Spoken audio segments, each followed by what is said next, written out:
yet again, it's been a while. I'm not gonna get too into what's been going on. It's nothing too special, just real life. Getting yet another job, but this one has been sticking so far, so that's good. Very boring, mundane home office job. Not gonna get into it. You are not here for that. You are here to listen to what I have to think about recent crap going on. So I'm gonna just do a couple of thoughts on trailers, okay? And then we're gonna go to a old new segment. It's really an old segment with a little bit of fresh AI slop paint. Yes, this is the age of the AI slop. So at least with not with images, we'll do it with music. At least for now. If you guys hate the new intro, if you hate the new music or whatever, let me know in the comments section below or at the Beast Bar at the Discord group, which I will have a link on because I want to refresh it. I've used it a little bit. It just started, but I'm gonna be putting a link up there if you're interested. But it's fine if you put it on, of course, the Emerald Rangers or the next round or wherever this is gonna be. I'm thinking also putting this on YouTube. We'll see what happens. If you're listening to this to YouTube, you obviously know what happened. Anyway, so let's get into to a couple of short little topics. You know me, and then I'll go into a quote unquote bigger topic. I have a couple of big topics that I'm thinking about. We'll see what's been going on, but yeah. So I'm going to talk about some teaser trailers for this year's. Of course, you know, kind of my bread and butter has been the superhero movie wave.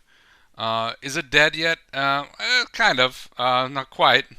There's still a couple of things in the tube, but we'll see what's gonna happen if DC, you know, like let's just go in with DC then. We start with that since I'm a big Superman fan, as you guys know. It hasn't been obvious until now. Then you know now.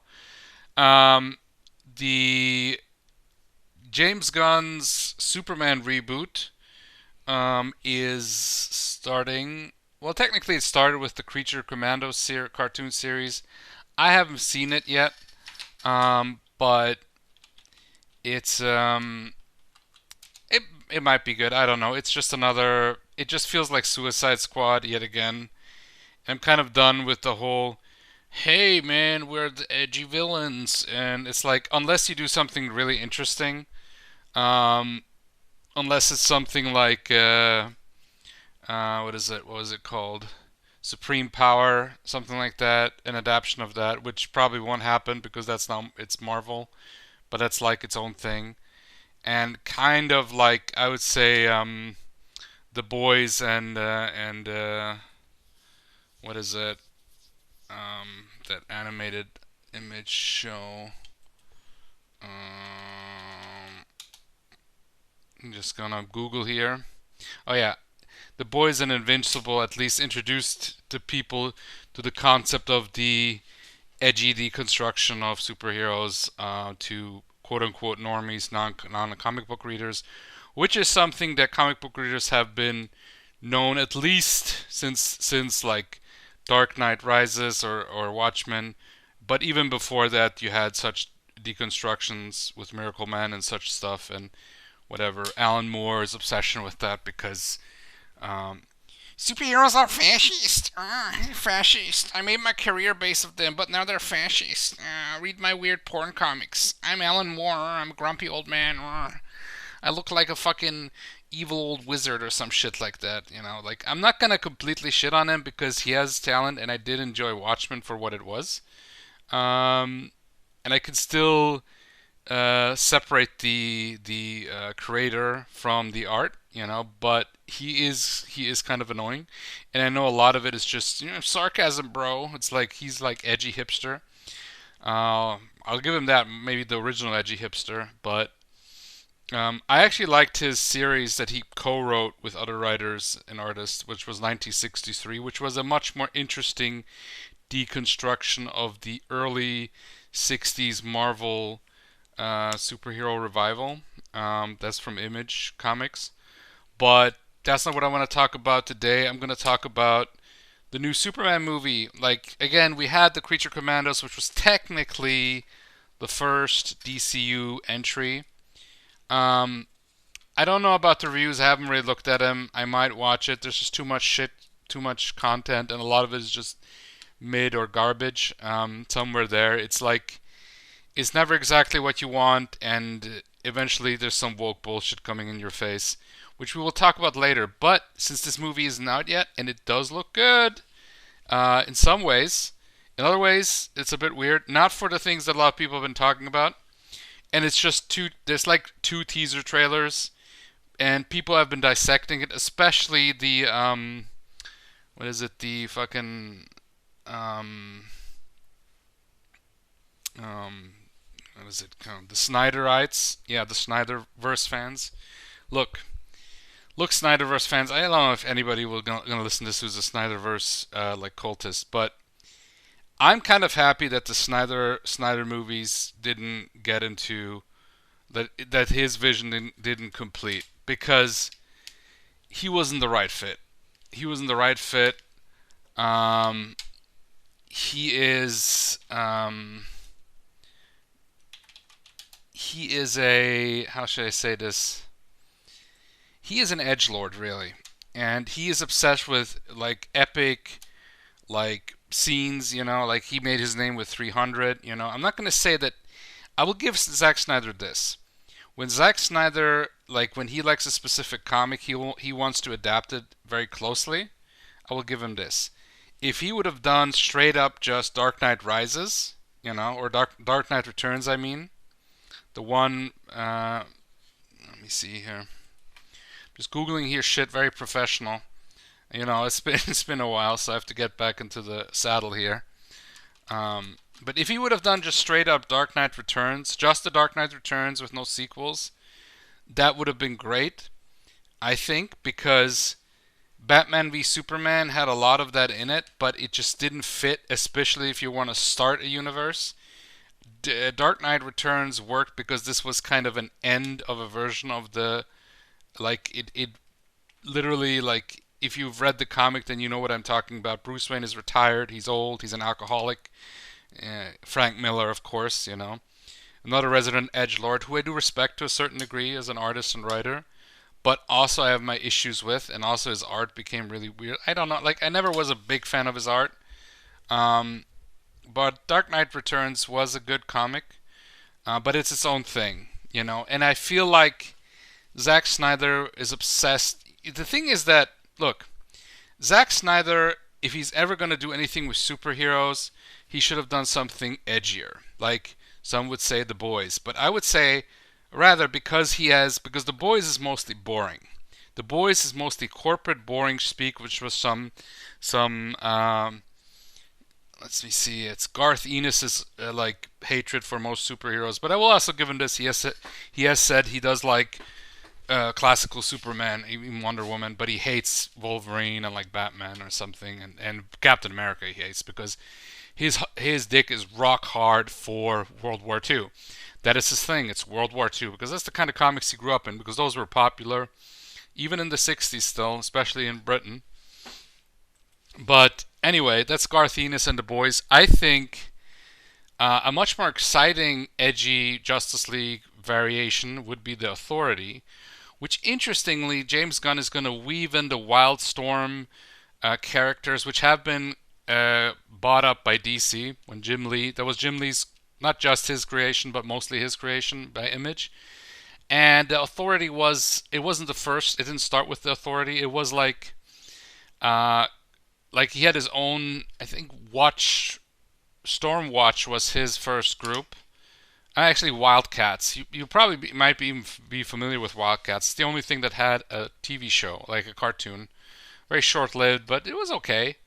Again, not as good as the X-Men cartoon, but that's what they were trying to do, because a lot of the early Image stuff was just, what if X-Men, but they're government agents? What if X-Men, but they're kinda sorta angels, and they're fighting kinda sorta demons, but they're aliens? And that's what was Wildstorm. I mean, especially Wildcats and stuff. And then, I don't know, fucking comics starting issues. I'm not gonna re-record this, but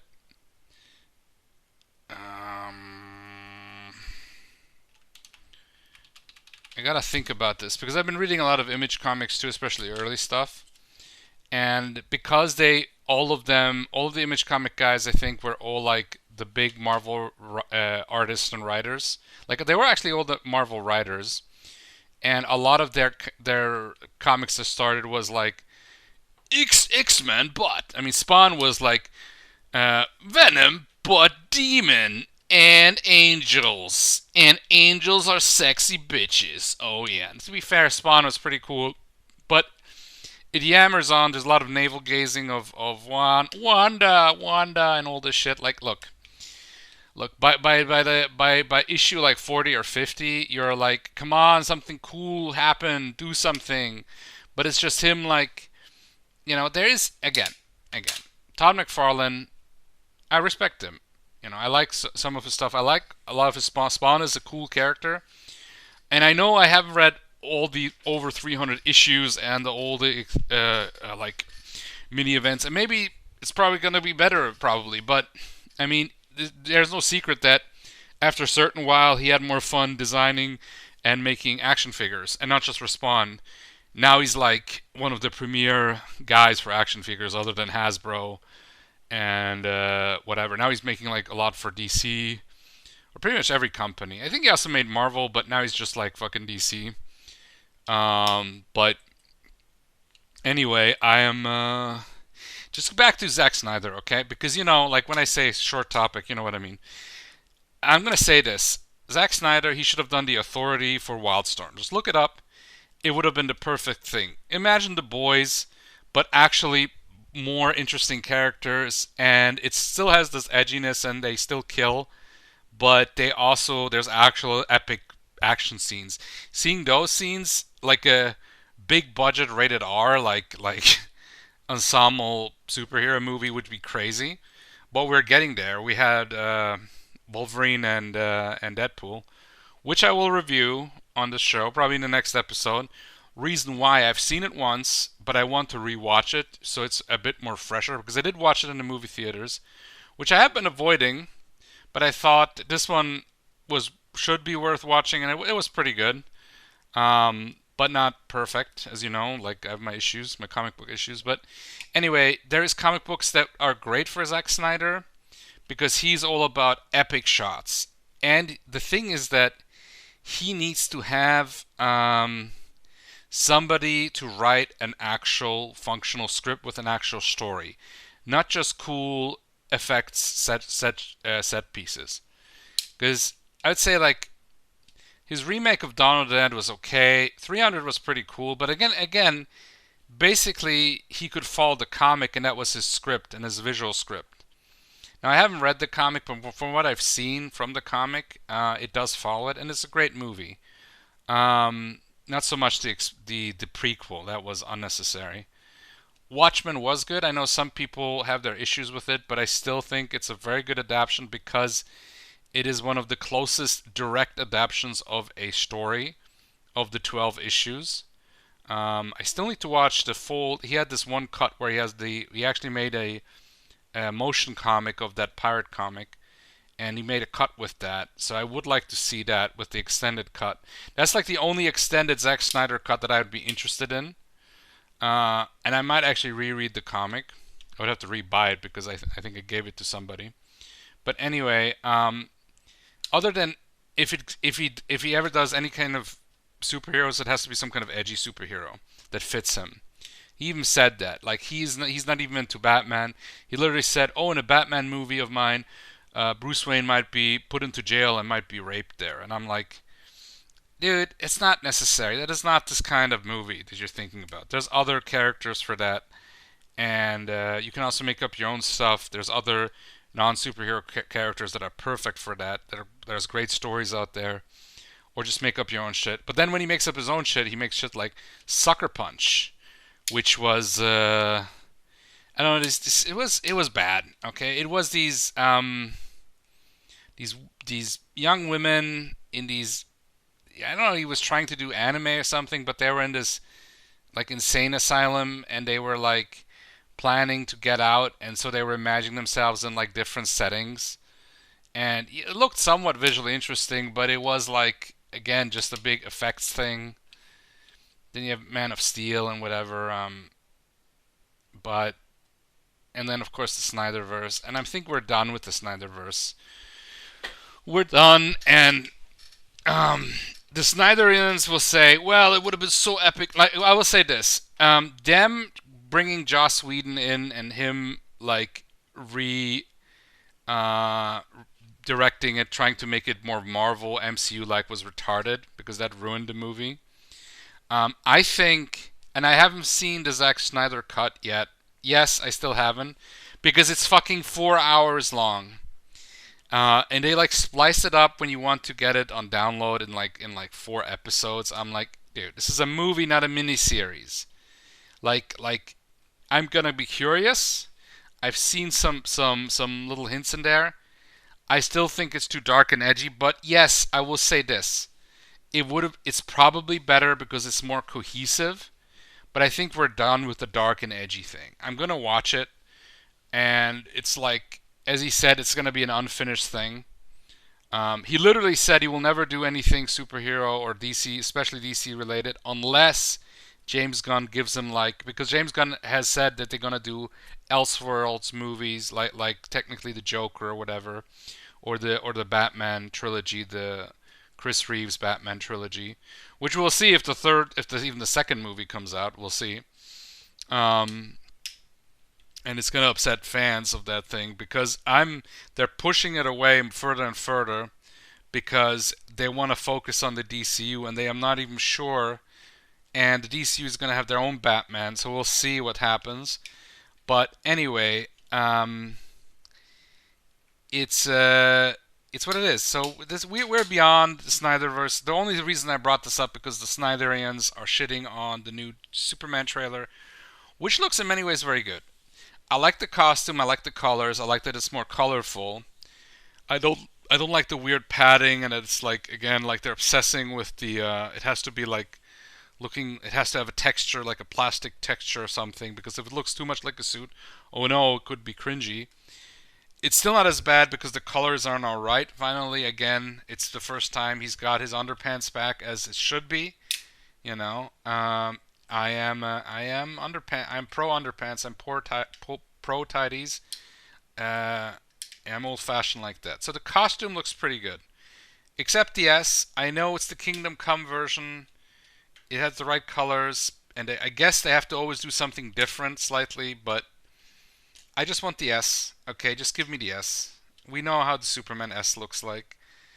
If I could use fucking some kind of AI tool to change the S to the classic S, I could get along with the fucking weird texture and whatever bullshit is going on. Just give me the S, okay? Like that's the one thing about now. Let me see here with the Snyderverse, the DCEU. Because I actually like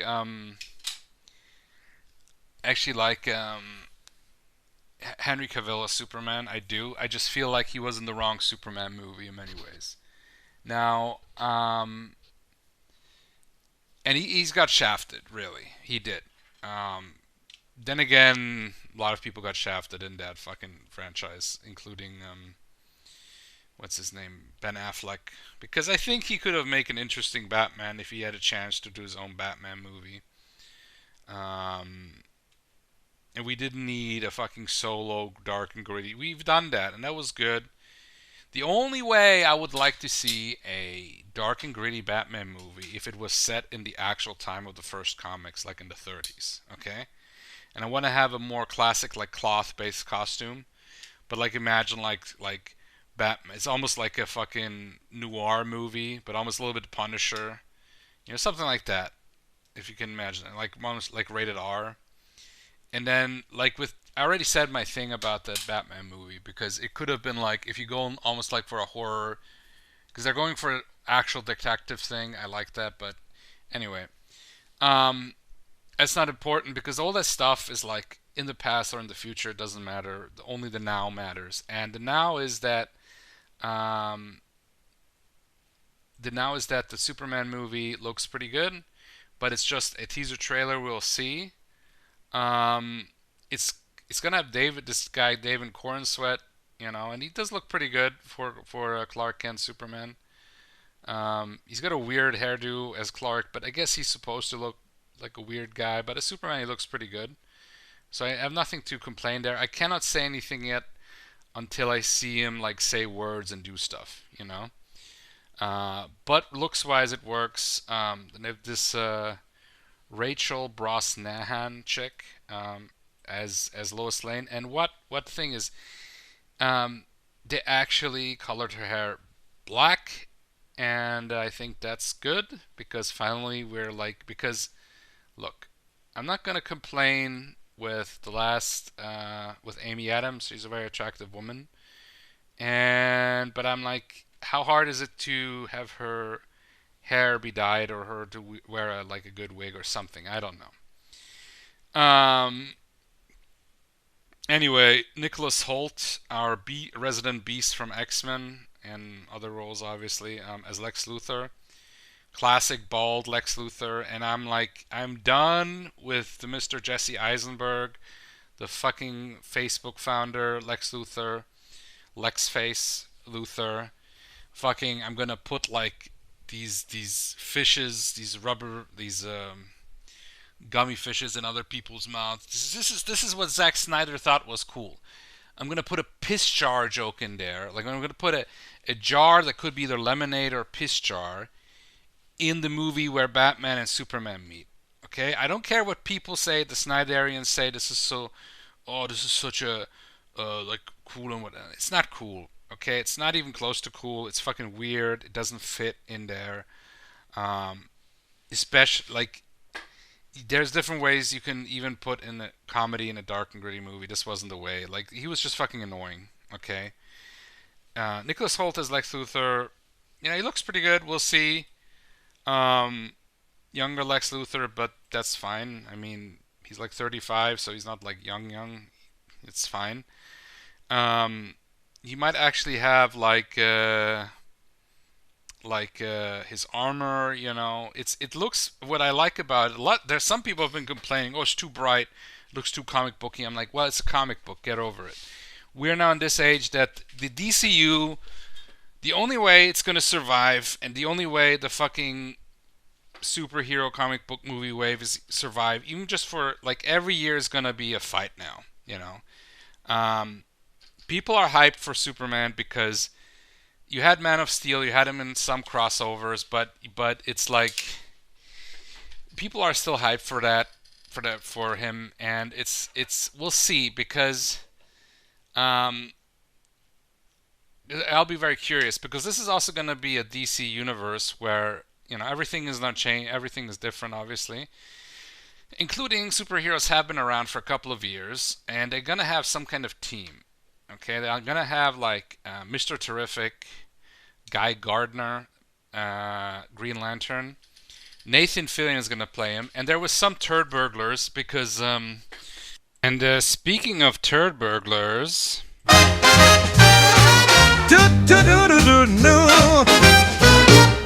Beep beep beep. 1, 2, 3, 4. Some people are annoying. Some people are so dumb. Great pipe work, my friend. So guess who's up first on a silver platter? That's right, not you. The worst turd burglar of the day. That's right, we're gonna have stupid AI intros. But anyway, this is a perfect segment. Well, not quite perfect because these guys are turd burglars. I would say they're turd burglars of the day, of the week maybe.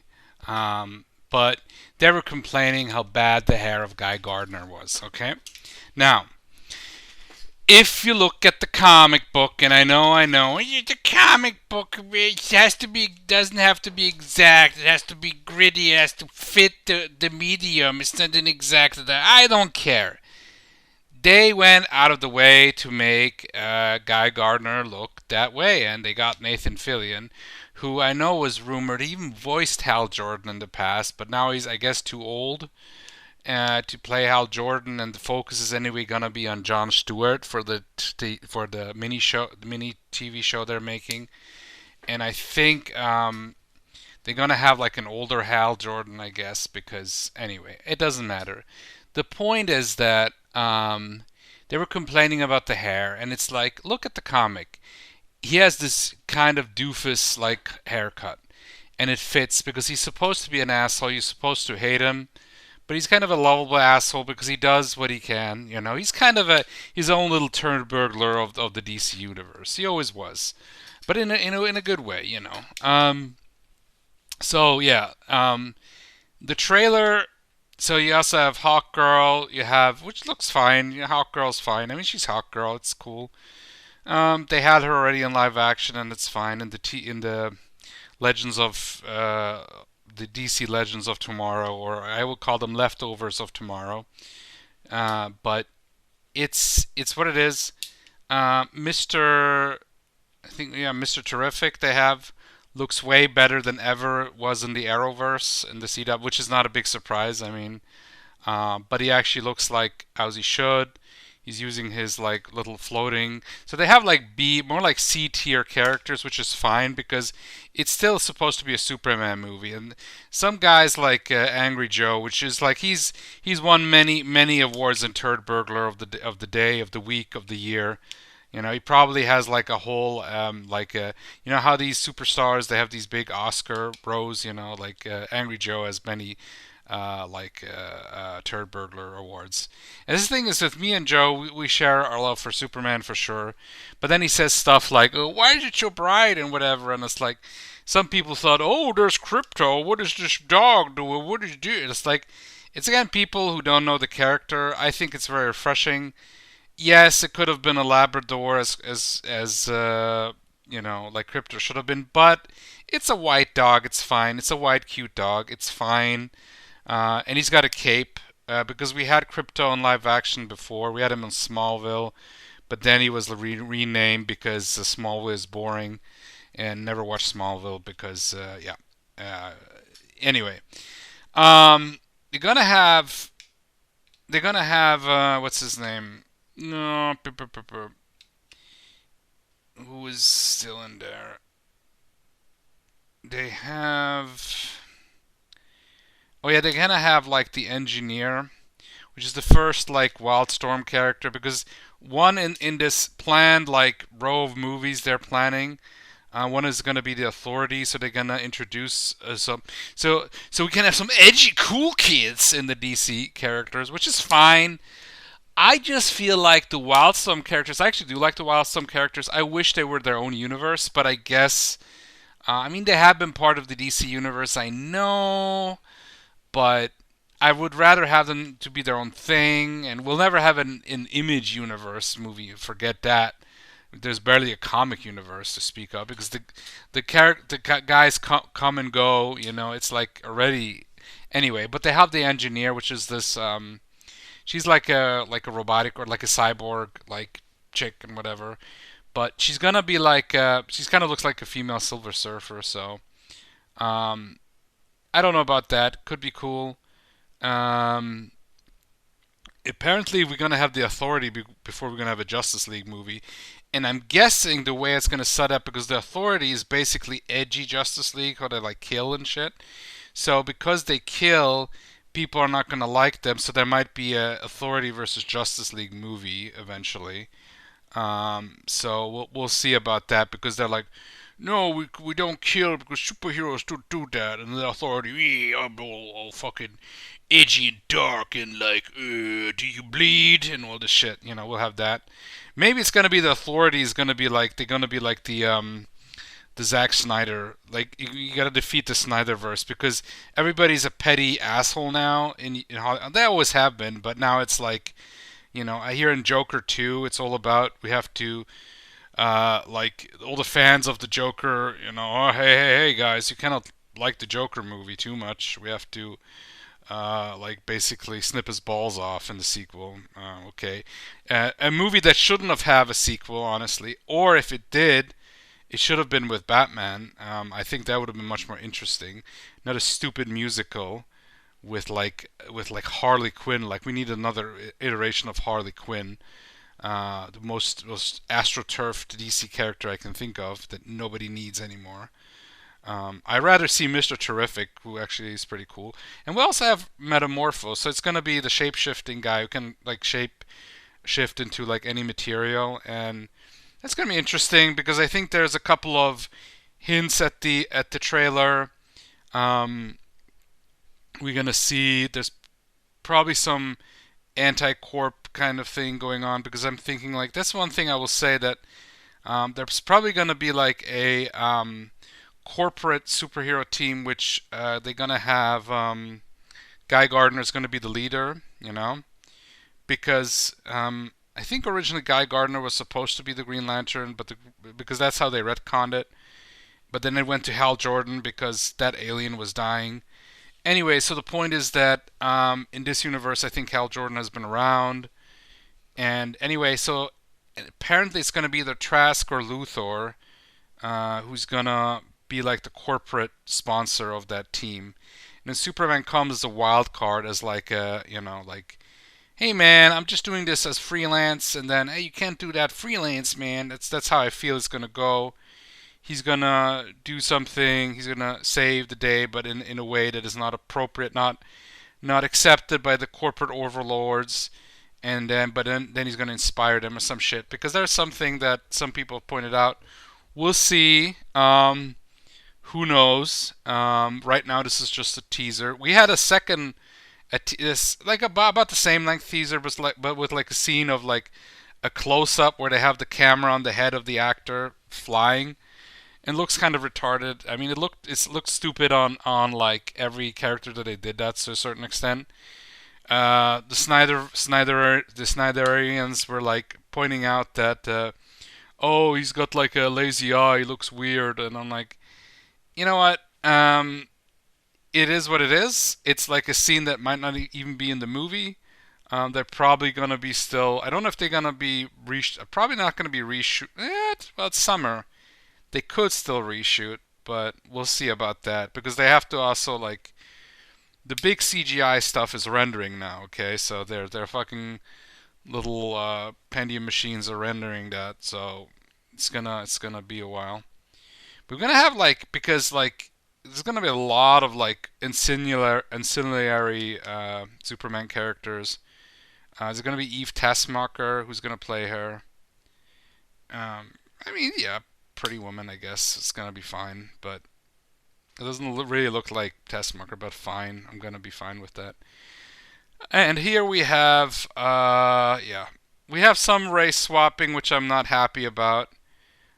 Perry White, I guess, has to be black. Wendell Edward Pierce, for some reason, because oh, we have too many white people here. It's uncomfortable. So Perry White is gonna be black. Apparently, Alan Tudyk is gonna be this. Who knows what he's gonna be?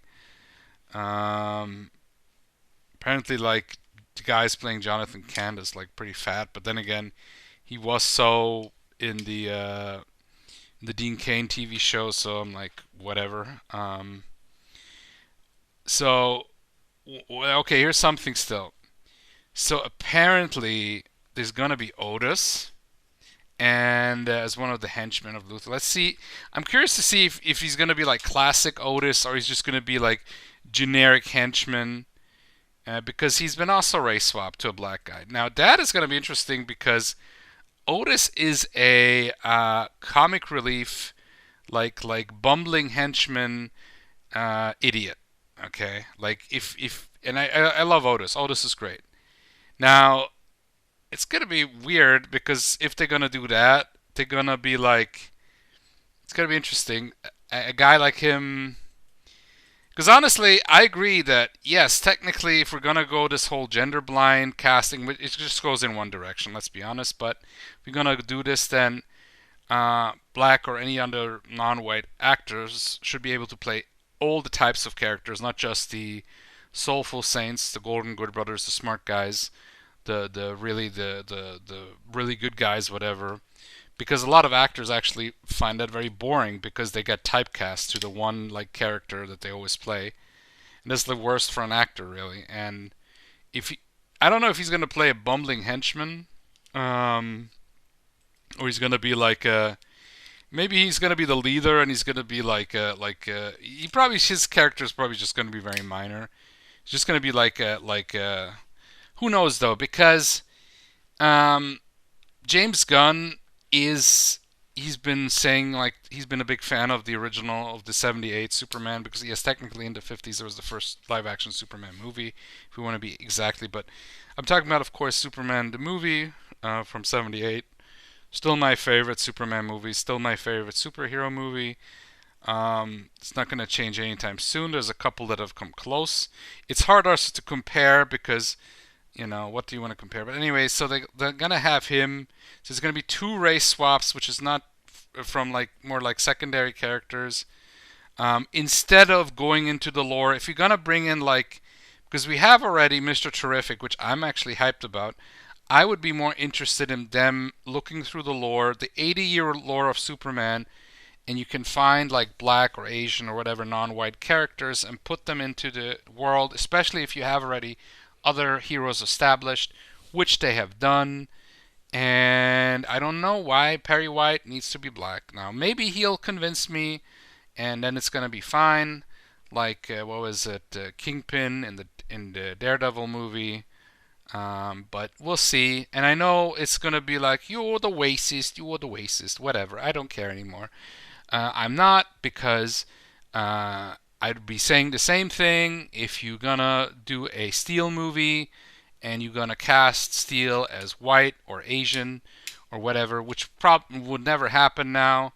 But in the past, it did happen when they had Spawn's, for example, best friend recast as white. It was a very different time, but stuff like this happened all the time.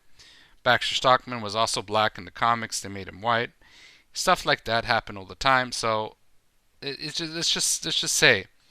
Um, oh yeah, okay. There's gonna be Maxwell Lord, right? Exactly. Oh, Sean Gunn. Okay, yep. Uh, Gotta have that. How you call this? Gotta keep it in the family, James. You're gonna have Sean. Come on, you were in my other movies. Come on. Mom will complain. I'll give you a job here. He's okay, I guess, but it's what directors do. It's this whole I forgot the name now, whatever, and it's not important. Um, oh yeah, okay. The guy who's playing Metamorpho also played Victor Zass in Gotham. So this kind of weird eyebrowless dude is probably going to be perfect for a Metamorpho. Um, I'm gonna be curious if they're gonna use full CGI when he's like morphing or when he's like. But actually, no. There was already an image of him, and I think it's gonna be like he's gonna have prosthetic like masks and stuff with like of course combined with CGI, which is probably the best version you can go with.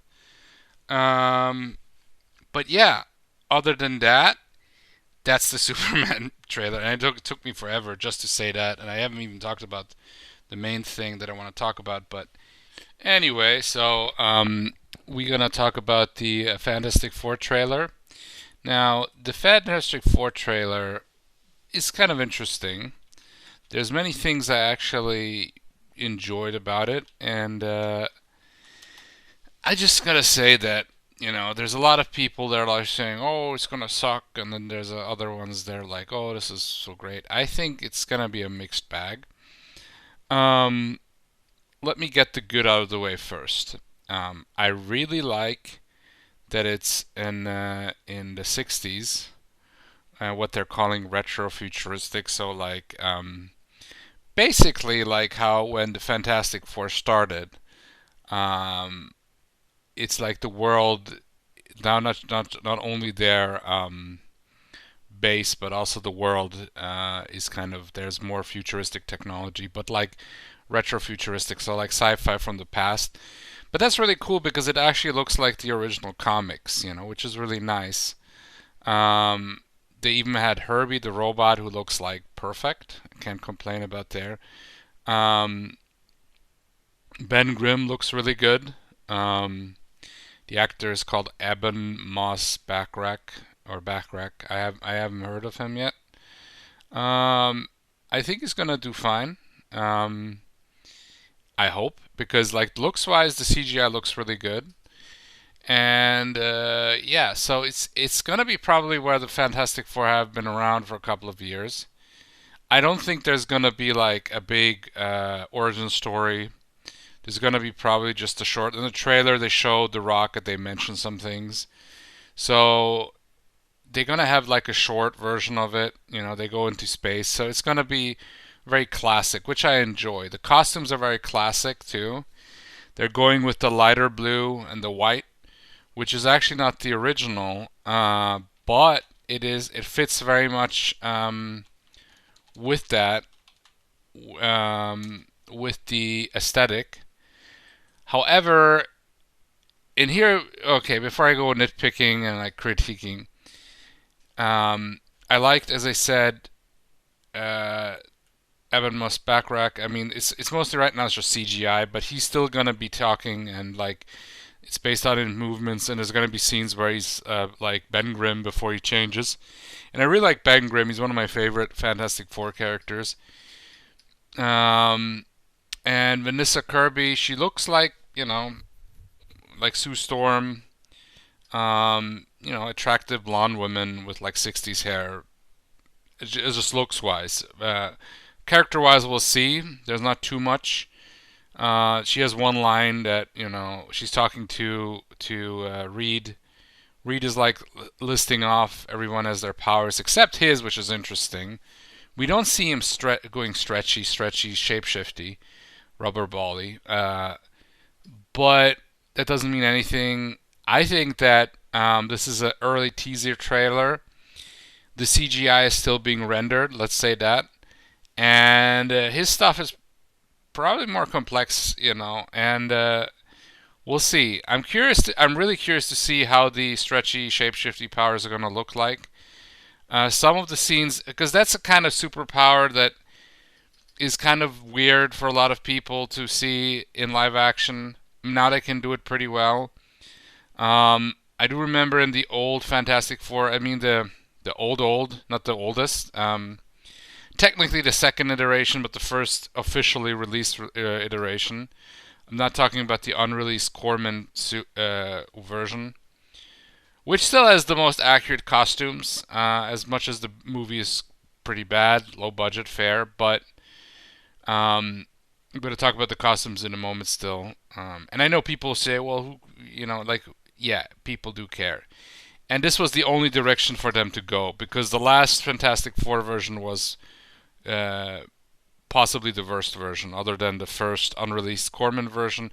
But even the Corman version had at least they went full balls because it was only made to keep the rights and they never released it. They just needed a movie to be released, so they went it used the shoestrings budget. I wonder what the movie would have been like if they actually put in a proper budget and they had to use practical effects. They used some minor CGI for the torch because it was like in the late 80s or it was in the early 90s, sorry. The point is that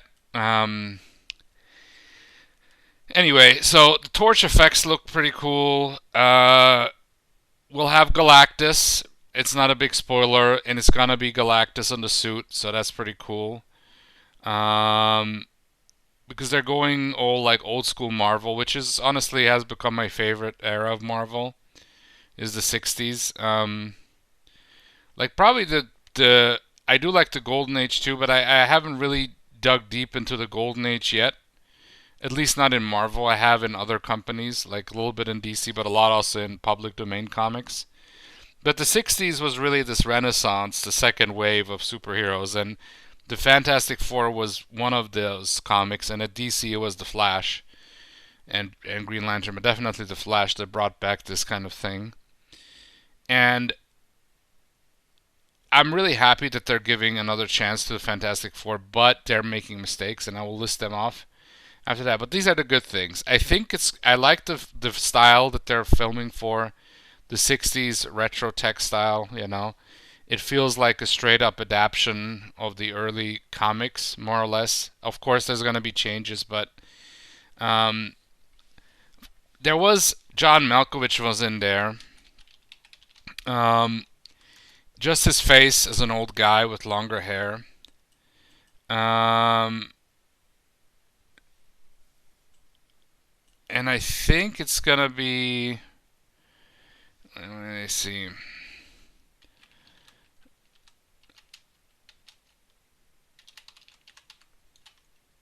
One second. What was his name? Anyway,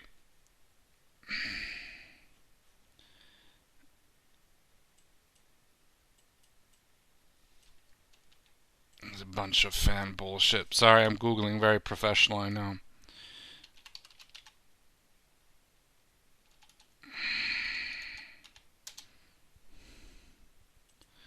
Let me see here. Who's the Fantastic Four enemies? Um, some people said maybe he's the Mole Man. I don't think he's the Mole Man. Oh yeah, I think it's gonna be Red Ghost because he has this distinctive like long. He's like an old bald guy, but he's got long like hair on the back. So I think he's gonna be Galactus. Might be the final big bad. Some people said had an interesting idea that Galactus will destroy the Earth, and then they are, or even the universe. This because this is an alternate universe in the MCU because they're still at their multiverse arc, and I think this is going to be interesting because this is the best use of the multiverse yet. Since in the main sacred timeline, as they call it, MCU timeline, they are the first superhero to appear is technically Captain America, but then Iron Man, which was the first movie. But let's say Captain America. I guess technically Captain Marvel in '95, but she wasn't like out and proud, I guess. But that's like in-universe bullshit. We're just gonna say Captain America, and then Iron Man. And there hasn't been a Fantastic Four, and there probably won't be in the main universe. Somebody said that Galactus might show up and destroy the Earth and the universe, and they're fleeing because there might be a multiverse storyline. They might even help. Who knows? They might even meet with. At least Reed Richards will meet with his other counterparts. I guess Johnny Storm won't meet his counterpart, right? At least the 2005 Chris Evans one, because the Deadpool jokes. If you know what I mean, you know what I mean. Balls. That's what I'm gonna say. Um, because I guess it's okay because nobody cares. I guess. Um, but it looks pretty good for the most part. Now here's my gripes. I'm not sure about Johnny Storm's actor. I guess he's just supposed to be cocky blonde kid guy, you know. I mean, he's a young guy, but Johnny Storm's supposed to be a teenager. I'm gonna let it slide. Um, Now here's one of my biggest gripes here. One of my biggest gripes because I don't know the other actors how they're gonna play. I'm not gonna like look up any movies that they've been in. I'm not that interested. Maybe in the future, maybe afterwards. I think Sue Storm, she looks the part. She's pretty good. I question. I really hope because I heard rumors she's gonna be like the empowered feminist woman that is gonna be leading, and first she's gonna be pushed down by Reed, but then she is like the independent woman who need no man, especially not Reed Richards. And they got Pedro Pascal. Pedro Pascal as Reed Richards, which is the dumbest decision ever. He is the worst cast in this movie by far. And yeah, I'll stand by that. I stand by that. Even the guy from Fan Four Stick was better, uh, looks wise. And I'm not just talking looks because Pedro Pascal, I can't stand him. He might have some good movies under his belt, you know, but um, I just can't stand him. He's been overcast. You know how it is that you have these guys who are these actors who have these really good, you know, they get a hit movie or that one or two hit movies, right, of some sort. Either they're like box office hits or they're popular with the critics. You know, it's like Could be even an artsy fartsy movie that only the critics have seen for the most part, but got a lot of like accolades, whatever. Um, I haven't seen Narcos. Oh yeah, he was apparently in Game of Thrones as Auburn Martell. I mean, he was just like, I am a Spanish man. Oh, Espanol. And I'm like, he plays the same character for the most part. Uh, I did see Equalizer 2. I don't remember him in it, which says a lot. Apparently, he was in The Great Wall, which I don't remember him in it. Um, Kingsman: The Golden Circle. Oh yeah, that's the second one. Oh yeah, and The Mandalorian. I guess he was good in that, but I didn't have to see his stupid face, so that was a bonus. Okay, to be fair, he was pretty good in that. I'm not gonna say I hated him in Wonder Woman 1984. Um, I guess his concept, his take on what was it? Who is he playing? Max Lord. Um, I don't know. Like, I just didn't like it, and I'm not gonna watch probably Gladiator 2 because Gladiator 1 was really good. There was no reason to make Gladiator 2. Okay, like I don't care what kind of storyline they did, whatever. I mean, the fact that Ridley Scott decided to make simply Gladiator 2 is kind of ridiculous to me. Like, he should have made a different. He could have made a Sword and Sandals epic, dramatic epic, but call it something else. But the only reason they called it Gladiator 2 is for like the name brand recognition, which is ridiculous. Uh, I it's got a 71% on Rotten Tomatoes. Nah, it sucks. It's probably in my eyes. I would probably. I haven't even seen it, but I would get if they rated a 71. I'm guessing it had like some kind of some had the right messaging. I would probably rate it a 40 at best, probably less. Um, it can't be as good as the first one, honestly. Um, but yeah, I am not happy about Pedro Pascal's casting. I think he's gonna suck. He's gonna have his stupid face that doesn't look anything like Reed Richards. Um, and no, it's just gonna not be good. Okay. Um, and it's important because Reed Richards is a very important part. I mean, every character in the Fantastic Four is important. They are a unit. They are a family. The first family, and really that's the problem with the previous movies is that if one there was one character that worked and the other ones didn't work, like um now of course, they could have like I guess race swap the characters or whatever. Well, they'll have a gender swap. They can't help themselves, right? They just can't. I was surprised when they didn't race swap and they said, "Well, Pedro Pascal, he's Espanol, he's a Latino," and I'm like, okay, whatever. He's just a white dude. Spaniards, they're just white people too. Just calm yourself. Um, and again, before people say, "Oh, you're racist," like there's plenty of black characters that I would enjoy seeing in live action, or Asian or whatever, and they deserve. Not all of them deserve a movie, I think, but there is a couple that do. And but then again, you can also take lesser known characters. I'd be fine with that if the movie is good. And actually, I would say fans would enjoy it more. Fans of any stripe, they would always enjoy more. Like, where is that Blade movie happening? I love Blade, and I guess it's the new Blade. I like my old Blade, but maybe this one is going to be really good. It's in development hell forever because, but I'm a little bit hopeful that they're actually going to scrap the woke version where he meets his daughter or some shit. Oh yeah. So now here, let's compare Reed Richards' casting. Ewan Grufford. I think Ewan Grufford is a very talented actor. Um, I really enjoyed him in what is it? Okay, oh, he has played Russia Hornblower. Haven't seen that yet. Oh, it was a series of television films. Okay, oh, he was also on Titanic. But I did enjoy him in Amazing Grace. I think that was a great dramatic movie.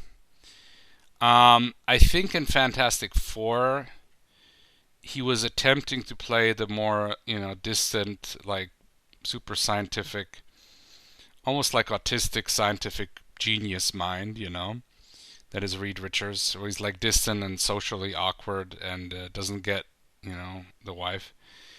He wasn't the worst, the weakest link. He was um, not perfect.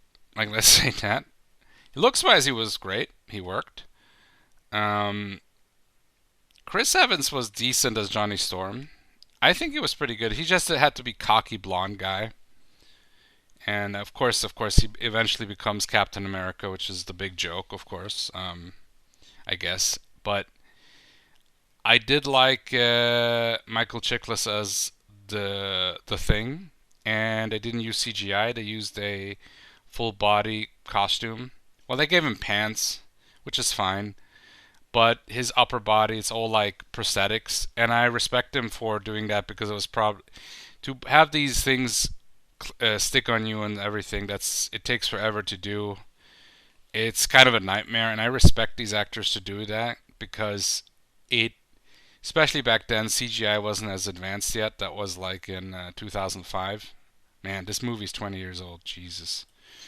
Anyway, um, the movie was a mixed bag. Jessica Alba, yeah, she was the hot chick at the time, and it's like they gave her like a they bleached her hair blonde and gave her blue contacts, which you would never hear of now. Now she would be a proud Española or Latina, and she said, "I was first Latina character now." Now that she's like forgotten because she like hit the wall or whatever. I mean, she's still good looking, probably, honestly, but like she's not the she's too old. She's too old. Whatever. I don't know.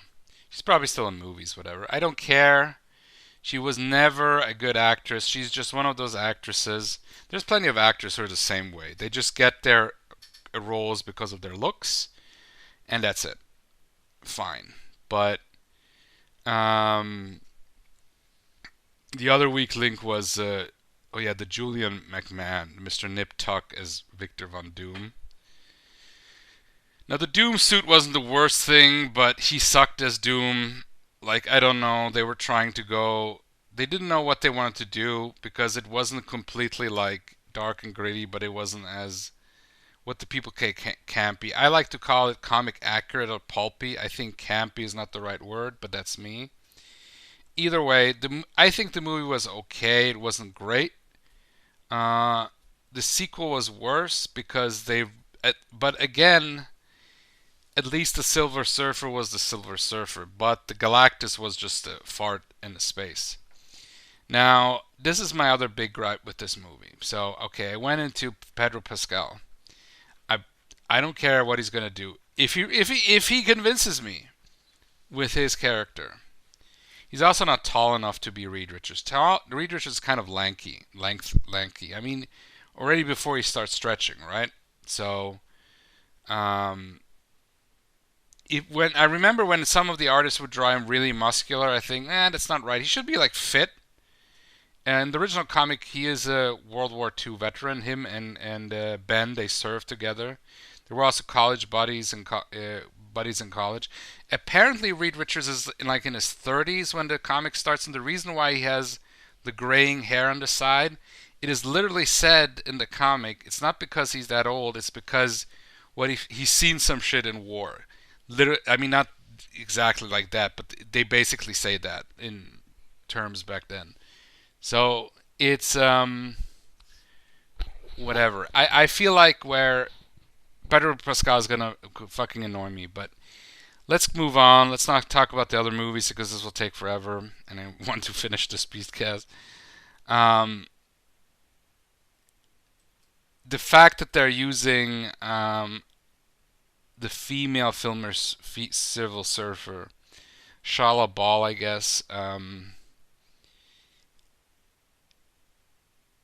Oh, wait, she was the lover of Noran Rad. It's I I know there was different heralds of the Galactus, and I'm sure she was Galactus's herald for 5 seconds.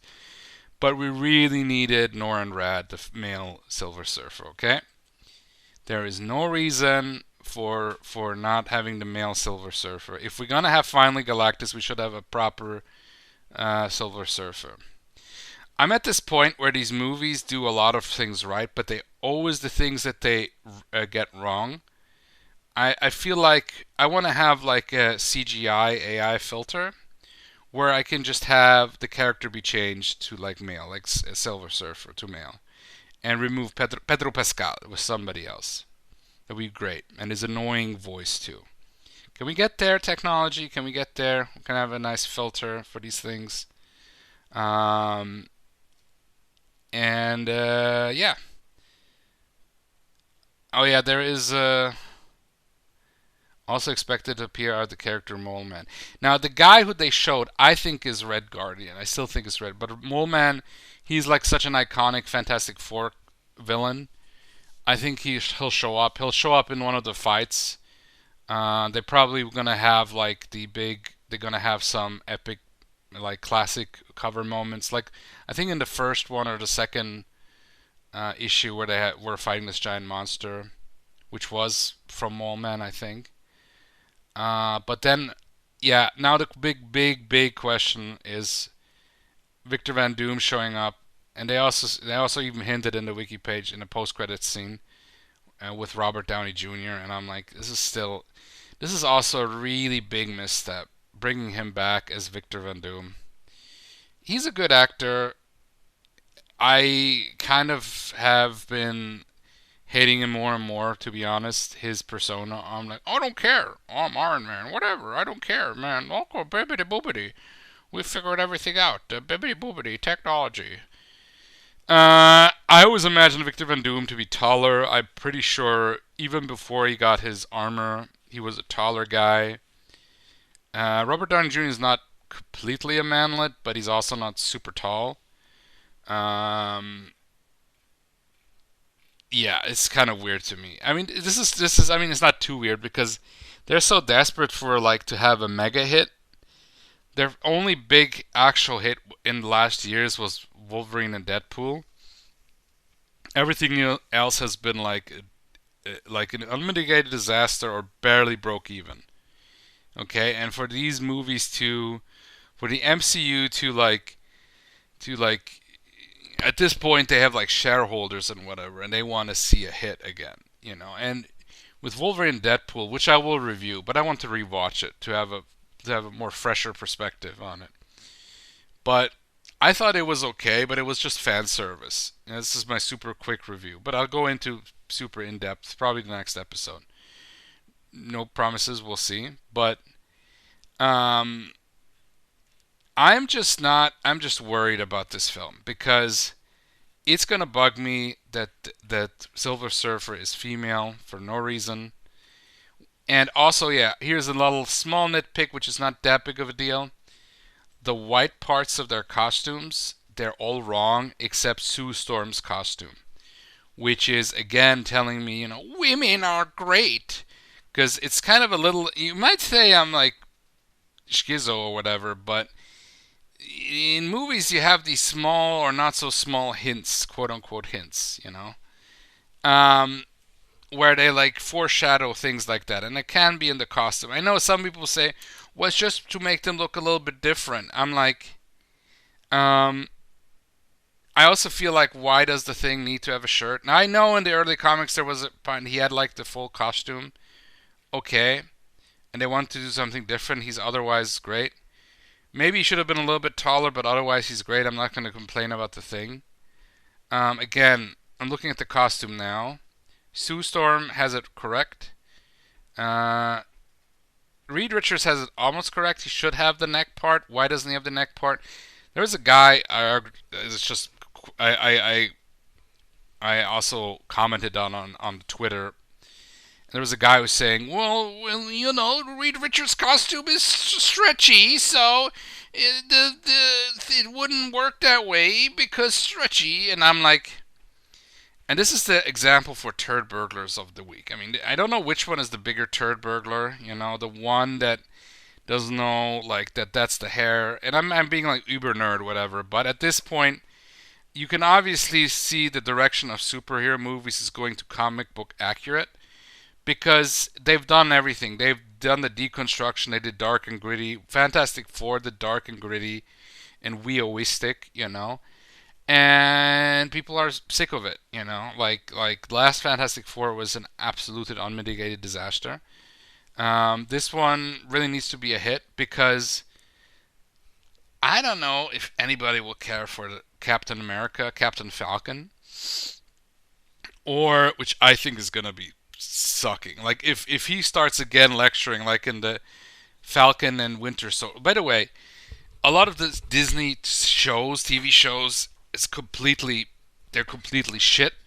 I'll probably talk about it in the future because I have an own little like old new. It's just an old segment in new clothing. I'm now doing these music like intros for the section. I don't know. You can complain if you don't like them. I'll take them maybe away. Maybe feel like that. But anyway, and then Johnny's costumes and Thing have like the long stripe on their shoulders down to their arms, which is annoying me.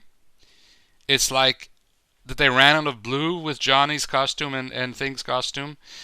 I mean, the Thing is pretty wide, and so I'm not surprised. But I don't know. It's okay though. The costumes are still pretty good. I wish we had an AI filter for that too. Like just have things for like that because now yeah, you can do that. And just remove Pedro Pascal, remove him with somebody else. That'd be great. And just show him like AI insert actor when you see the credits rolling. That would make me happy. But probably to do it for like a 2-hour movie because for some reason modern movies, especially these big blockbuster movies, need to be all over 2 hours. And even I do like these kind of movies. I'm like, I don't know if it's ever since the Lord of the Rings, because everybody thinks, well, people will watch a 3-hour movie. It's like they'll watch it if there's something to be told. If it's not, if it there's cool stuff, like there's cool story and whatever, bro. The Lord of the Rings, they had to shorten it down. Okay, so okay now. Um, I think Red Ghost and those guys, they'll be popping up. There's probably gonna be there's gonna be there. I do like that it's character driven. There's gonna be action scenes, obviously. Probably is gonna be a minimum of 3, which is the standard Marvel MCU way, which is fine. But they should be good. There might be small vignettes or whatever, but where there's like the iconic moments and so on. We'll see. But I want the story. I want it to be story driven.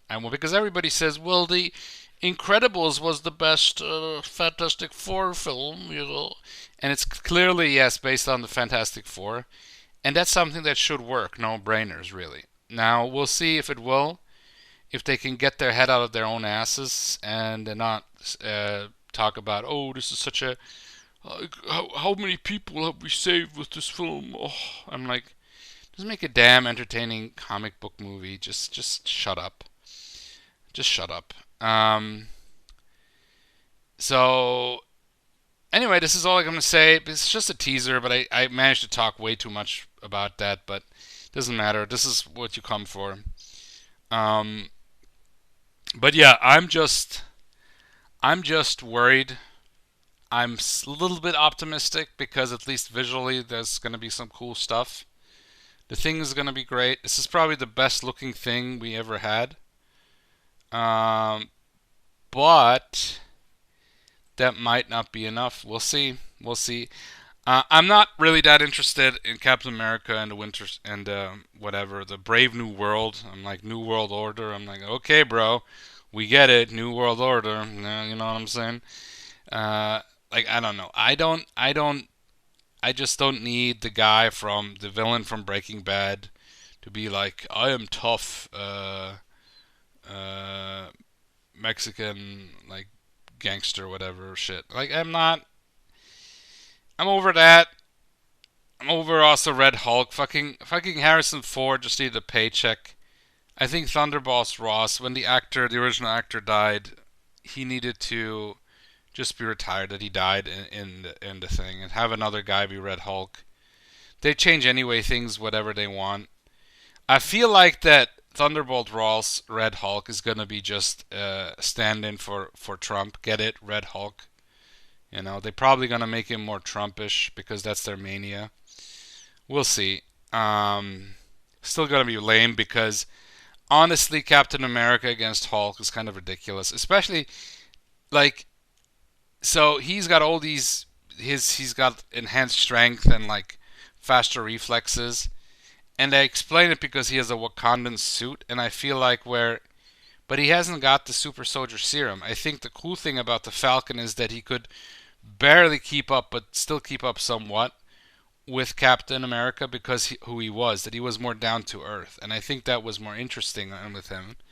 And if this would have been a Falcon movie, I would have liked to see something a little bit more grounded with him. I like the over the top stuff, don't get me wrong, but maybe have a villain where it's like something more appropriate for the Falcon. You know, have it more be a spy military superhero style movie. Um, I know like Hydra has been removed and it's been only existing in the Shield verse, I guess, because Agent of Shield is like non-canon or whatever. They can't make up their mind, but uh, apparently it's gonna be like Serpent Society. We'll see, but they're gonna be all lame and boring. It's gonna be like FPS villain number 2069. So I don't care. I don't care. The movie looks lame. Thunderbolts looks lame. It's gonna be shittier. Suicide Squad. The only thing that it makes it better than Suicide Squad, that almost all characters were villains from previous movies, but it's all the most boring villains that they decided, or TV shows that they decided to keep. Red Guardian, which is Soviet Captain Soviet Russia, is like, but he's still like he's just there to be a joke. Like, oh, you're old white Russian man. Nobody cares about you. You know, like, and the chick, he's just the main chick, the new Black Widow, is like where yeah, she's a good looking chick, but there was like one or two moments I remember when they were like in Budapest hanging out with Black Widow, and they were chill, and she didn't act like a complete bitch. I was like, wow, there's some character to this character, you know, like, and it's like, well, I have learned the ways of wrapping my big thighs around men's necks, and they get distracted, and then I break their necks. This is the ultimate move of the Black Widow. I'm like, and also they're gonna have Taskmaster, who's a woman. I'm like, I don't care. Like, fuck you. Like when they showed Taskmaster, I remember I was like, oh, this could be actually cool. And it was actually even a male stuntman, but then, well, I'm a woman. You know, I'm like, why? Why? Taskmaster is a really cool character. But whatever, it is what it is. We live in the, what is it, MCU, MLAMU, whatever you want to call it. I mean, nothing can last forever. Let's be honest, the Infinity War was the peak, and even then there was already bad movies like the second Ant-Man movie and Captain Marvel, but it was still pretty epic and cool. But maybe the new Daredevil show will be good. I really hope for it because they really need an ace. All of the MCU shows have been bad on some level. Some have been really, and I don't know why I watched them. I think I'm masochistic or something. I mean, ass swingle. But I will at least talk about them here, and so we can have some fun with that, roasting it. Yeah, but speaking of bad content based on stuff that you love, it is time for, drum roll please. Go now. Yahoo! a bright, shiny day. And now it's time for what classic have the woke skinwalkers ruined today. What classic have the woke skinwalkers ruined today? What classic have the woke skinwalkers ruined today? Today's classic is a friendly neighborhood Spider-Man. That is today's classic. And yeah, what does that mean, woke skinwalker? Now, I've seen a pretty cool meme where you had these apparently characters that they like you should recognize, but they're like all really creepy looking and hollowed out. And they said, "Hey, do you recognize me? I'm He-Man from your childhood, or I'm Link from your childhood, or I'm Spider-Man from your childhood, whatever.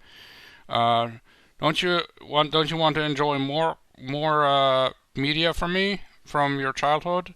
Come watch at me." And it's like then these guys, not anybody, inside of the skins, and because they take some kind of classic IP or old IP, it doesn't have to be necessarily classic. Could have been classic, but whatever. And they like skinwalk in it, as they said. They just wear the skin of the thing, and but they try to Trojan horse their own message, their own stories, their own idea, their own Mary Sue bullshit, their own fan fiction / fiction, their own shit, their own propaganda, whatever it is, left, right, up, down,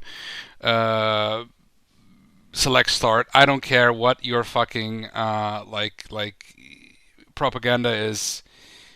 Especially certain stories, we don't need any of that. Okay, and one example was there was He-Man and there was Kevin Smith in there, and I chuckled because that's exactly what happened with He-Man. Especially, it was what they call co-opted, and that's a woke skinwalker, and it is bad. It is just like where, hey guys, here's an ultimate cartoon crossover. All your favorite characters together to a magical adventure to talk about drugs.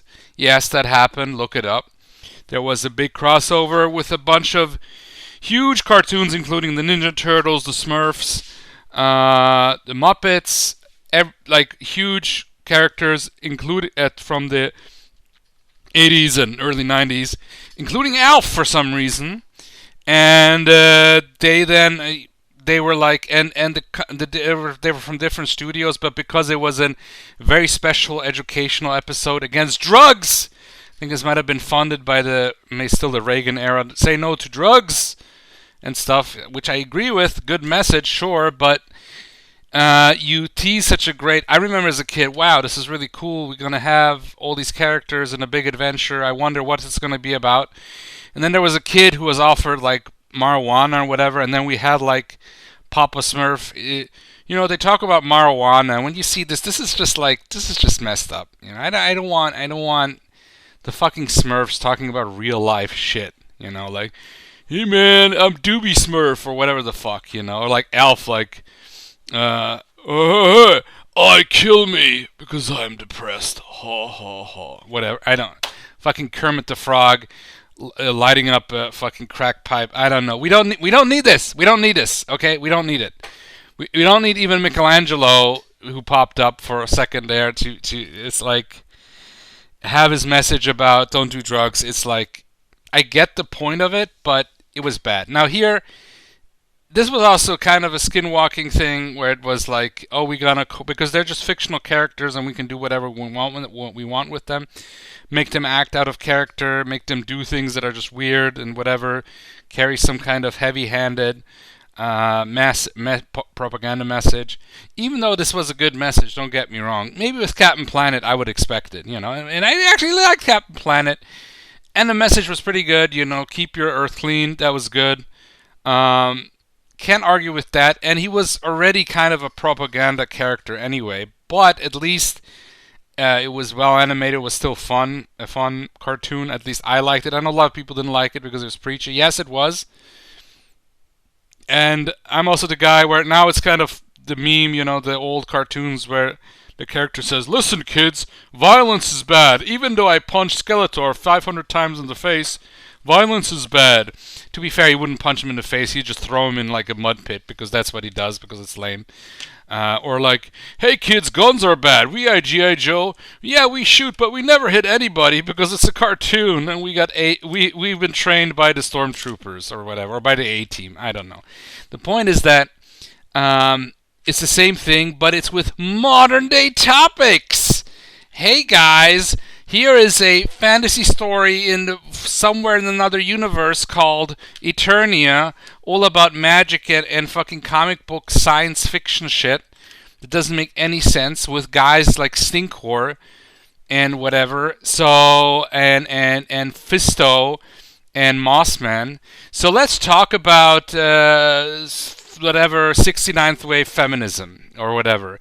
Or here's Tila, who is a transition from a man or something. I don't know, man. Look, to each their own. Do what you want. Be happy. But I'm like sick of it. Especially if you take a character, you're obviously trying to shove it. And you know what? I don't know about Kevin Smith. I don't think he ever liked He-Man. I think he was too old. Maybe he did enjoy it later because at the time he would have been like already a teenager, like 12 or something when He-Man came out. He-Man was when you were a little kid, and I mean a little kid. Just like how I didn't get into the Power Rangers. Maybe he developed a taste for it like later on, But it was a disappointment. That was the biggest disappointment, also because I like Kevin Smith. I liked his View Askew movies. I really like Clerks. I think that was still his best movie. I think it's still the best movie. Although Clerks 2 had some cool moments. And the other, like Chasing Amy, there was some cool moments. There was also, the cool thing was he also was the first, one of the first directors who brought nerds into the forefront, other than like them being, hey guys, I'm an awkward nerd with big glasses and shit, and like he made them a little bit, had like show, hey, there's other guys who are into this stuff. That don't look like from the Revenge of the Nerds. So it's and this is a Skinwalker, okay? Now that you're up in thing about the Skinwalkers, or pot people, whatever you want to call them, some Skinwalkers have ruined Spider-Man yet again. He has been already somewhat ruined with the MCU because apparently they had to have Zendaya, another actress who I really don't like, be Mary Jane. And I said, well, she's a different character. She's Mary Jane. You intended her as Mary Jane, and that's it. Okay? And she's not Mary Jane. She just simply is not. I would have been fine if they invent a new love interest or whatever. Also, having Flash Thompson as an Indian, not even a strong guy who looks like a bully. He's just like a random generic Indian kid, whatever. I'm like, I am over this shit. Okay, the United Colors of Benetton. I'm over this. Okay, like I'm so over this, and I'm done. The MCU Sony Spider-Man movies have been decent, but there's so much bullshit about them. And the last one was cool because it was like, hey, it's old Spider-Man, and I'm like, why didn't you get John Hammond, or why didn't you get the dude who do the Japanese Spider-Man? Now that would have been something cool, and I could have forgiven them for a lot of shit. But anyway, so this was supposed to be the Friendly Neighborhood Spider-Man cartoon on MCU. If you didn't know, was supposed to be a prequel to the Spider-Man, like how he became Spider-Man. And then they retooled it because it's the multiverse. It's like a, I don't know, it's its own thing, and it's shitty, and it's just bad. So it's kind of set in a version of the MCU, but because now we have the multiverse, they kind of do their own thing. And for some reason, and I'm just gonna spoil it because, guys, but trust me, don't watch it. I'm doing you a favor. I'm taking the bullets for you. So that is my superpower, is watching cringy bullshit. And then, I mean, I'm not the only one that does it. Many people do. I'm just kidding. The point is that, with great power comes great responsibility. And my responsibility is to tell you that this is shit. I hate it. I hate it. I hate it. Um, so there is nobody. Nobody is. It's not Spider-Man. It's basically Spider-Man in name only. They have this weird animate. Let's start with the animation style. Okay, so they have like it's all CGI, but they made it like the cell shaded look, so they look like the classic '60s. How you say that? How you say that? Maybe Steve Ditko, but more like kind of Jack Kirby-ish look uh, of the characters, which would have been really cool, but they had to put it on like some kind of shitty like oh look it's also not all full frame rate because it's like that was the Spider-Man cartoon movie, right? That was good, right guys? Right guys? Hey fellow kids, whatever Steve Buscemi meme. I'm going insane right now. I think I'm having a stroke because this is really shit. And yeah, and basically Spider-Man. Okay, he's typical Spider-Man. He's like, oh, I'm such a loser, whatever, and whatever. And it starts out with I'm just gonna burn through this fast. So it starts out like Doctor Strange appears. He fights a monster that looks suspiciously like weird Venom, but more like I would say uh, almost like deer venom. I don't like. I will say this that the Doctor Strange looked really cool. He had his classic colors, but he just pops in and then pops out. And the whole point of this is that the spider comes now out of that dimension, right? So Spider-Man's powers are now magical, and I'm like, I know the radioactive spider is like old fashioned, but you know what? If you're gonna be trying to do kind of this style, but it's in the modern times, I would have preferred if they have the whole thing set in the '60s, because of course the intro music starts out with the classic '60s theme, but then it's like some hibbity hobbity bullshit and it sucks. How cool would it have been if they took this opportunity and just make a new Spider-Man cartoon, but actually also draw it by hand by either some talented Japanese or Korean slave workers, but at least semi by hand, cell animation with CGI, I guess, if you need it, okay. And do it like that and have it set in the 60s and just try to make a close adaptation of the early issues, right? How cool would have been that? Maybe have some because they were like hinting at that there's the MCU events happening in the background, right? But this is like the other universe. You could still have that. Just the events are now, you have now a classic Cap, a classic Iron Man, so on and so forth, and it's 1963. I would have liked that, and then that style would have been cool. But no, it's in modern times, and the characters have to look at their stupid ass phone, the bane of our existence, the phone, the black mirror, whatever you want to call it, the idiot brick, every 5 seconds and like chat with each other, and this is riveting content, right? And it's boring, but it's also very woke, and it's very like awkward and like oh cringe humor or like hipster humor or like I don't know, whatever. By the way, they have May Parker, just like in the new movies, be this 50-year-old MILF or whatever. She's not even 50. She's in her 40s. She might even be in her 30s. It's ridiculous. Um, I I I I disagreed. Maybe I'm just old-fashioned old man on the porch and like old man crying at clouds. I don't care. Call me what you want, but this is a dumb idea. Uh, May should be an old lady, and the only thing, does Aunt May even appear in the reboot movies with the British guy?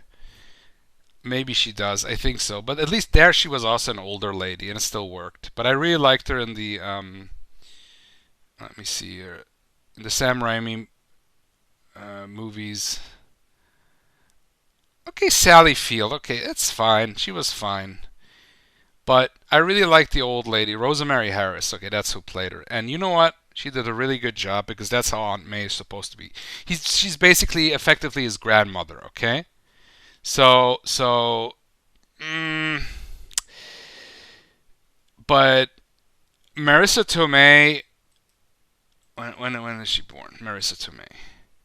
Okay, she's now 60. Okay, now again, she's likely in her 50s for the MCU, but she's too young, too good looking for Aunt May. I'm sorry, that's just how it is. Uh, and in the cartoon, she looks even younger because it's a cartoon. They added like 2 wrinkles on her side, and she almost looks like Mary Jane. It's ridiculous. It's like this is just weird. I don't like it, and I will never like it. Okay, so but this is just the tip, the very tippity tip of the iceberg, because it goes on and on and on. It never ends. It's constant slop. And yeah. So anyway, so oh yeah, by the way, so he starts his class, then the whole Doctor Strange comes, then he gets bitten, the school gets blown up by the fight. Then months later, he's Spider-Man. He got his own costume that he's made, which is cool. I'm fine with that, with his self-made costume. And the entire show is like showrunner is Jeff Tramiel. He worked on some other cartoons, but I think it's like no, because there's no recognizable character.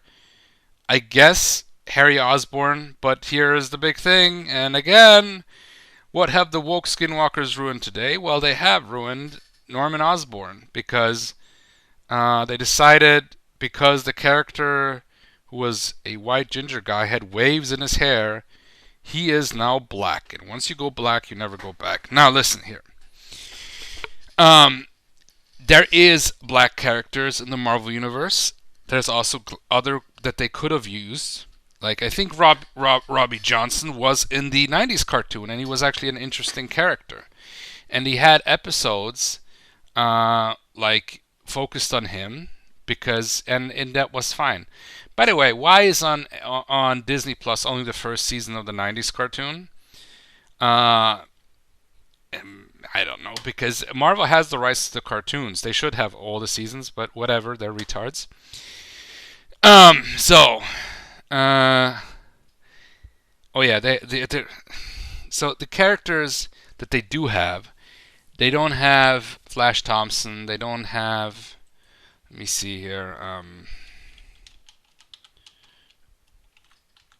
Give me a second here, just to kind of refresh. I'm sure when he shows up, he's gonna be like a Asian woman or something. I don't know. Or like an ant. Why not? That'd be kind of funny. Let me see here. Is there like a list for like Spider-Man characters? Okay. They don't have Gwen Stacy for the supporting characters. They don't have Betty Brant. And they don't have all they have. Okay, they don't have. It just really feels like they wanted just to make their own thing.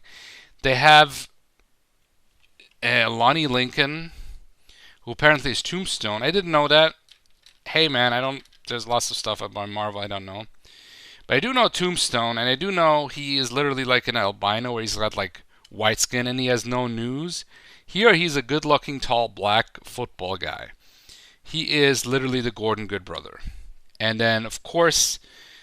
Because he has to because he's living in Harlem in a poor neighborhood, because apparently all main black characters have to be like that. I'm like, it would have been interesting if he's just like that and he's in a balanced family. But of course, his brother, he joined the gang, so he has to join the gang instead of him.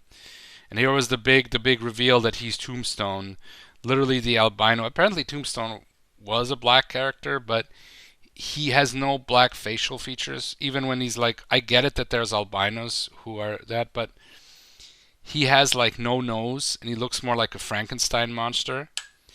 And I know it's like, well, he'll become that. I'm like, it's lame. It's really lame because there's entire episodes really just focusing on Lonnie Lincoln, and it just feels like to me like an after school special. Like, don't join, and like back in the 80s and 90s, don't join gangs or something. It's something that would have been made fun of in there was this one movie like don't get shot in the ghetto while getting juice or something like that. I'm saying it wrong, but you know that one, which was hilarious, and I really liked that. Where they're making fun of these kind of like movies about oh it's so tough in the ghetto, and it's fine, but it's such an overused thing, you know. And I feel like black characters are so typecast in that same role, especially if you're if the entire. But then you have like Norman Osborn, who now is black because he has a wave in his hair, and it's like no, he's not black. And Harry Osborn, not only is he black, but they made him like a super feminine lesbian looking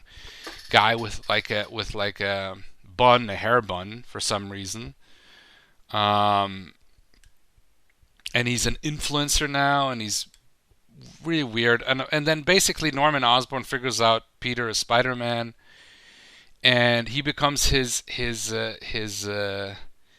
teacher. So and instead of Iron Man, which I didn't like this anyway that much. I'm not hating that much on it because they wanted to incorporate Iron Man somehow. But in this universe, it's Norman Osborn who is the basically his I don't know his. It's just annoying because he looks almost exactly like Norman Osborn, just black and with big lips. And I feel like where it's like again you're just race swapping, and I think it's very very sad. Again, at least with Lonnie Lincoln, he was apparently a black character. Now maybe they'll have a storyline but he's also not that interesting to me. Then they have random like gothic hipster girl Nico Minoru. Did you know about Marvel's Nico Minoru, who's from the Runaways? But we can't have too many white people. And okay, by the way, Otto Octavius is so far the only villain who's like actually looks like Otto Octavius. Here's a big thing, and also acts like him for the most part. But it's just all these unknown characters that you don't care about. Um, who's the thing? What is that? So, just trying to figure out the. Yeah, they have basic. Oh yeah, they have Amadeus Cho, of course, the Asian Hulk that nobody care about, who's a scientist. Of course, complete asshole. Because oh yeah, so Peter is invited to a Oscorp internship because I think it's what's gonna happen is like the creator was like, well, I made what is it? Can't think straight. Norman Osborn black because I wanted to subvert your expectations and flip it all around. Yeah, we know it's gonna be like Oscorp is gonna use the research because he's helping Peter with the research, and he's basically gonna in this universe he's gonna use it to become the Green Goblin, I think. But he's gonna be like a misunderstood villain. He's a millionaire with a dream and whatever. Like I don't know whatever stupid message is gonna be sent. I don't know. I'm just not interested because it's like they're more interested is like how much I don't know. It's just really annoying. Like how much stupid woke shit can we press into a 30-minute episode? And then it's also overall boring. There's like a fight here and there. It's okay looking, but it's also not that great because I don't like the animation.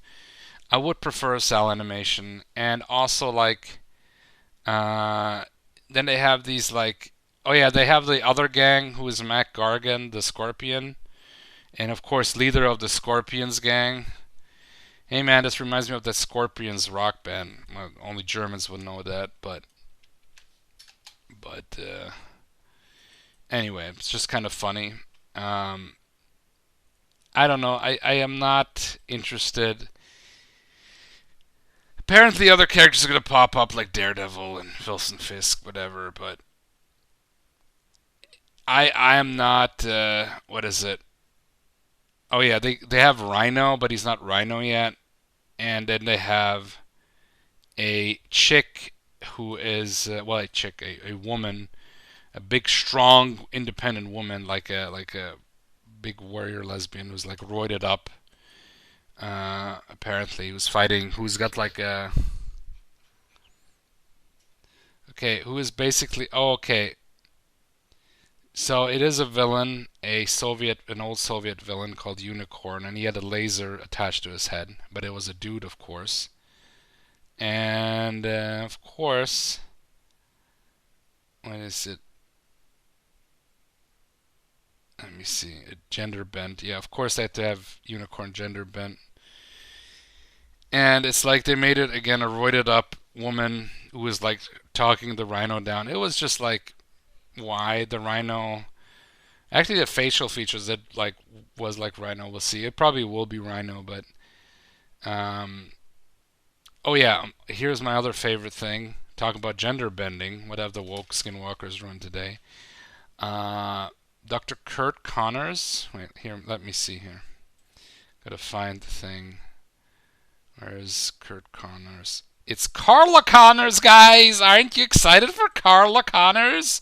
The lizard, who is now a Latina woman. Kill me now. Anyway.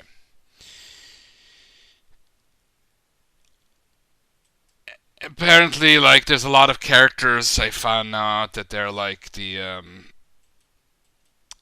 not in their full villain form basically because they're like, so teasing, we're teasing. Okay, the wizard. Um, I haven't known about him, but apparently I think he's one of the scientists. But anyway, I'm not. It's a shit show. There's a lot of boring stuff. A lot of times, like Peter, he's almost like a Gary Stu, Mary Sue, where he's like just, yeah, he's worried about stuff. He's clumsy, but ultimately everybody likes him. Mm, like he's like kind of, I think he's a Mary Sue or Gary Stu like variation. Um, and there's a lot of boring stuff, and you get and the storyline focuses too much on these ancillary characters like Lonnie Lincoln. Really feel they wanted to do they take these characters, these random, also more obscure characters, and then they just do whatever they want with it. And I'm like, um, I'm not, I'm not interested in it. I'm just not interested in it because you're effectively at this point. This is pure fan fiction and skinwalking. It's a shit show. I'll continue to watch it just for you guys to basically have a cringe off and just to tear it down, just to rant on it. That's the only thing that it's good for. Okay, now we're coming to the final segment of the show, and that is. Step right up to the Beastmail Show, where comments and discussions are in full flow. Grab a seat, take a load off your feet, let the jazz take you on a wild beat. Ooh.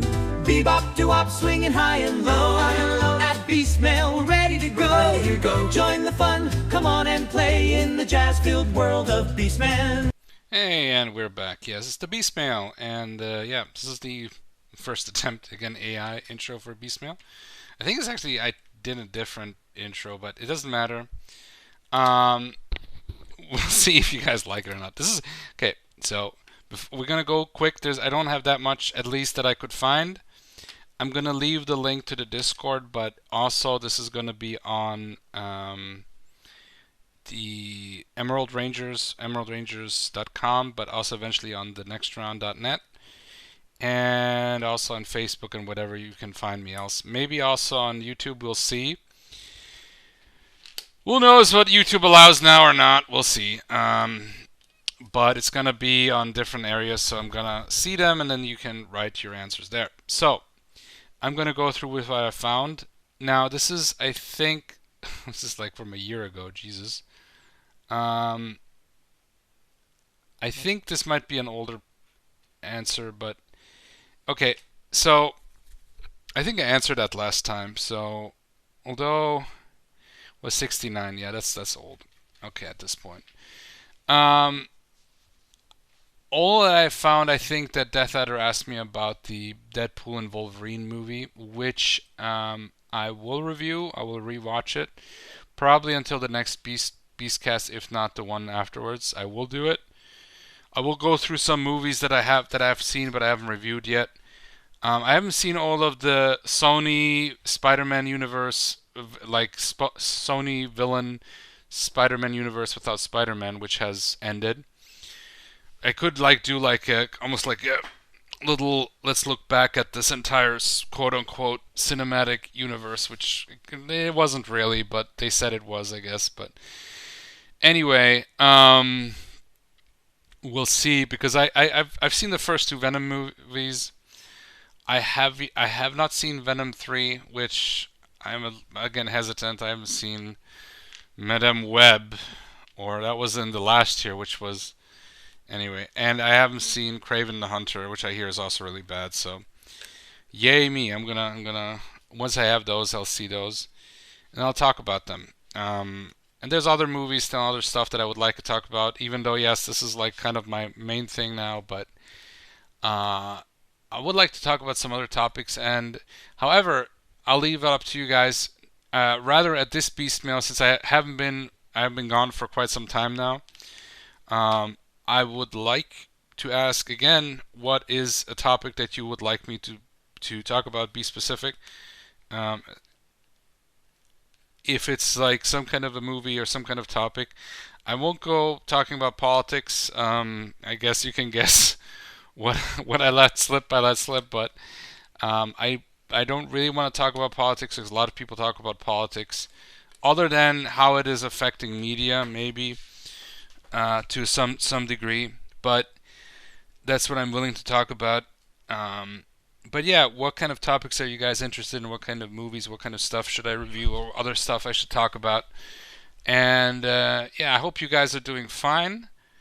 Also, other question is, how did you like the AI intros music? Did you like them? Did you dislike them? Are you like meh? You don't care? You skip them?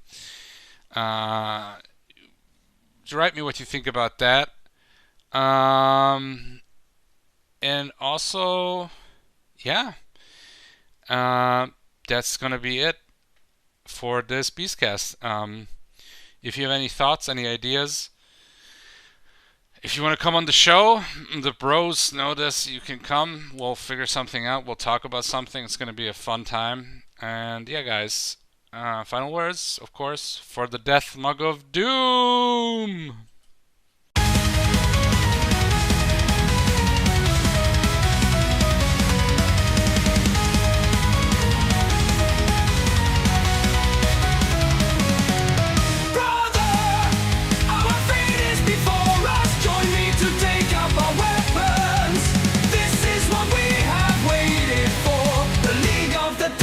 Of doom.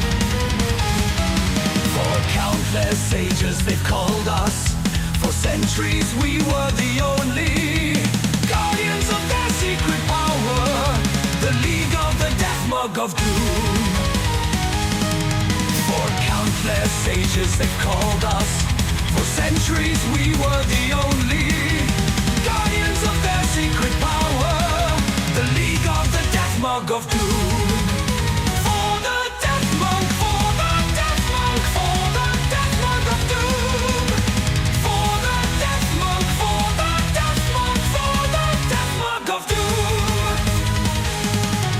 By drinking of the mug of venom, the gaming beast achieves his power. Demons who seek it will face their doom. The League of the Death Mug of Doom. We swore that we would live this day. The master of the dark has risen. Our enemy has been reborn. The League of the Death Mug of Doom.